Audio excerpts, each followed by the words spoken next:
So today's LotusChat question is, what's a time you asserted a healthy boundary? For me, in defending a friend of mine who had who was being spoken to in a belittling, condescending way, I just said "ew" as if the guy had farted, um, and I didn't elaborate because I I didn't feel it needed explanation. It was a gross way to talk to her.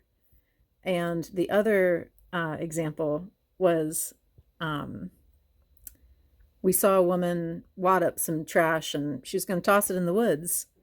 And my friend said, no, and also didn't elaborate.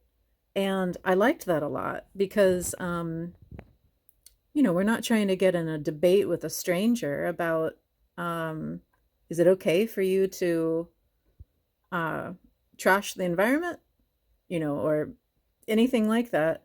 We're just trying to communicate what you're doing, we're not okay with. That's lame.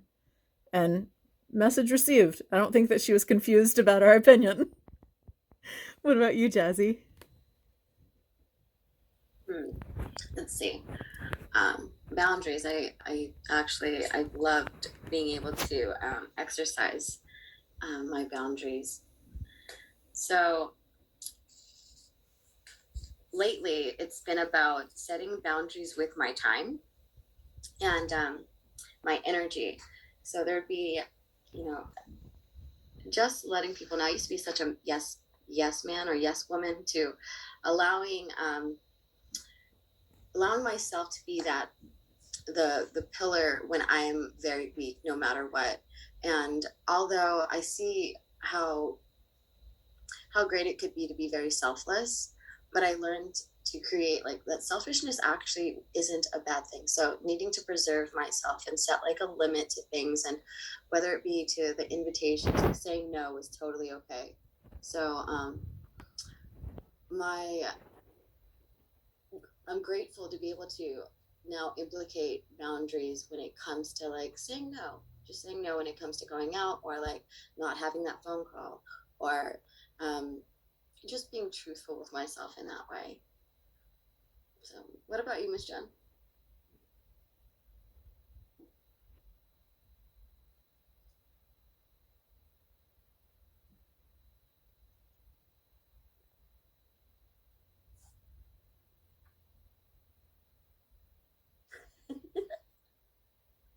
Did we all get cut off again?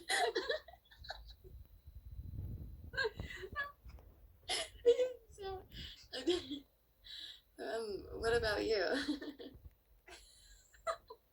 Wait, where's Annie? I don't see her. I can still hear you.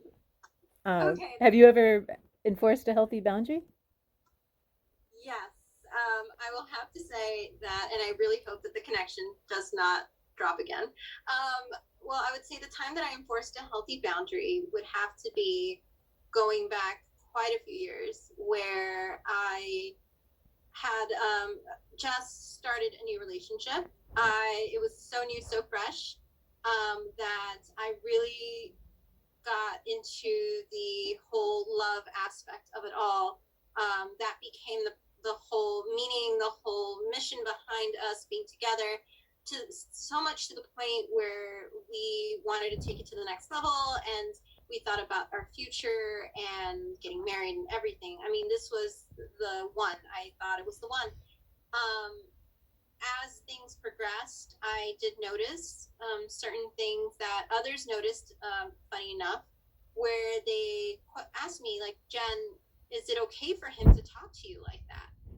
And as much as I thought of it, I was like, well, maybe I was not acting in the way that I should have been, or maybe I was overreacting, or maybe I, was being disagreeable. Like I would always excuse that because I loved him.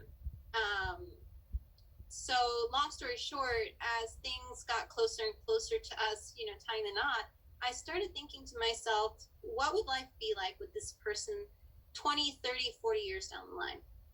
If I had not set healthy boundaries from the beginning with him about how he should communicate with me, I definitely could see now where we were and how much I felt that I wasn't being heard. And the future that I wanted wasn't exactly the future that he envisioned. So as hard as it was for me to say no, like I don't want this to somebody that I loved, knowing fair well that he was going to react and say that I was being disagreeable and not being understanding, I decided no, I'm going to take a stand. I want this future for myself. I can tell that after these many 10 years we've been together that we are different people. I don't think we should move forward. I really think that as much as I love you, I think we should, end it. I really want you to be happy. I want you to find somebody who's in line with the vision of marriage and the future that you want. And yeah, it was definitely difficult. I would have to say, when you're with somebody that long, you definitely feel there's that soul connection and that really deep tie. But he did end up marrying somebody and finding somebody who was more into what he wanted.